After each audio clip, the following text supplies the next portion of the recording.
अच्छा, ये मैंने लिस्ट बना दी है इनकी वैल्यूज़ की, जो जो इम्पोर्टेंट है, जो आपको याद रखनी है आप नोट कर लीजिएगा। इलेक्ट्रॉन का सिंबल ई होता है, या इसको 1e0 से भी रिप्रेजेंट करते हैं। यहाँ 1 का मतलब है इसका चार्ज, और ऊपर का जो ऊपर लिखा हुआ है 0 का मतलब है इसका मास। यानी कि इलेक्ट्रॉन का चार्ज 1 होता है और मास 0 मान करके चलते हैं हम। चार्ज यानी कि 1 पॉइंट, अगर कूलाम में देखें तो 1.6 मल्टीप्लाई 10⁻⁻19 कूलाम। मास हो गया 9.1 मल्टीप्लाई 10⁻28 ग्राम्स हो जाता है। और अगर एटॉमिक मास यूनिट में लेंगे तो 0.0005 एटॉमिक मास यूनिट। प्रोटॉन के लिए सिंबल पी या 1p1। 1p1 का मतलब 1 चार्ज है और 1 इसका मास है यूनिट में। कूलाम में हो जाएगा 1.6 मल्टीप्लाई 10⁻⁻19 कूलाम, यानी कि दोनों का चार्ज सेम होता है, वो नेगेटिव चार्ज है, पॉजिटिव चार्ज है। मास हो गया 1.6 मल्टीप्लाई 10⁻24 ग्राम। ये -28 है, -24 है, यानी कि प्रोटॉन का जो मास है वो इलेक्ट्रॉन के मास से बहुत ज़्यादा है। एटॉमिक मास यूनिट में दिखाएंगे तो 1 एटॉमिक मास यूनिट। न्यूट्रॉन के लिए n या 0n1। 0 का मतलब इसका चार्ज 0 है, न्यूट्रल है, और इसके पर जो मास है वो 1 यूनिट है। चार्ज 0 हो गया। मास, न्यूट्रॉन का मास और प्रोटॉन का मास लगभग सेम होते हैं, 1.6 मल्टीप्लाई 10⁻⁻24 ग्राम्स, और एटॉमिक मास यूनिट में 1 एटॉमिक मास यूनिट। तो जब हम प्रोटॉन या न्यूट्रॉन को कंपेयर करेंगे इलेक्ट्रॉन से, तो इलेक्ट्रॉन के मास को हम 0 मान करके चलेंगे। इसी के साथ दो टर्म्स हमको और ले लेने हैं, दो क्या बोल के 3 लेकर के चलो। एक तो एटॉमिक नंबर,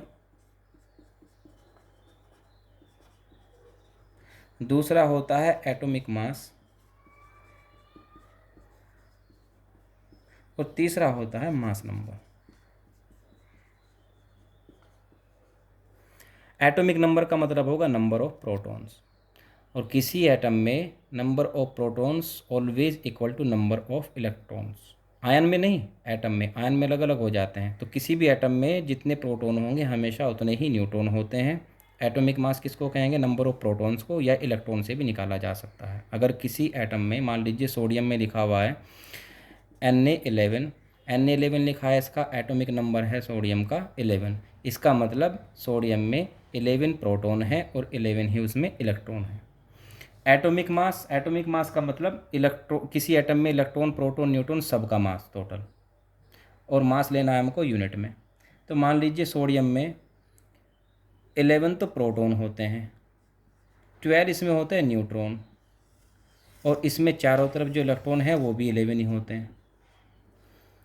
तो एटॉमिक नंबर तो 11 आ गया। जब हम एटॉमिक मास की बात करेंगे तो यूनिट में मास हमको लेना है किसका? प्रोटॉन का, न्यूट्रॉन का और इलेक्ट्रॉन का। तो प्रोटॉन का मास कितना हो जाएगा? एक प्रोटॉन का 1 यूनिट होता है, तो 11 प्रोटॉन का 11 यूनिट हो गया। ऐसे इसका 12 यूनिट हो गया, दोनों मिलाकर के हो गए 23 प्लस, और 11 इलेक्ट्रॉन का लेंगे तो अपना आप यहाँ पर देखिए 11 इलेक्ट्रॉन का जो एटॉमिक मास यूनिट है, एक की कितने? 0.0005। इसका मतलब 11 को ऐड भी करेंगे तो ये 0.00 में आएगा। यानी कि मैं पहले बताया था आपको, जब प्रोटॉन न्यूट्रॉन से कंपेयर करेंगे तो उसके मास को हम 0 ही मान करके चलते हैं। तो कितना आ गया? 23 ही मान करके चलेंगे। अच्छा, जब मास नंबर की बात करते हैं, मास नंबर का मतलब होता है the sum of number of protons and number of neutrons which present in nucleus. Nucleus में जितने प्रोटॉन, न्यूट्रॉन का नंबर है उनको ऐड कर देंगे, वो हो जाएगा मास नंबर। यानी कि 11 प्रोटॉन है और 12 न्यूट्रॉन है, 23। तो याद रखना, एटॉमिक मास और मास नंबर लगभग दोनों सेम ही होते हैं। हालांकि 23 तो हम इसको मान करके चले 23.00 समथिंग आएगा, क्योंकि हमको 11 बार इसको ऐड करके चलना है।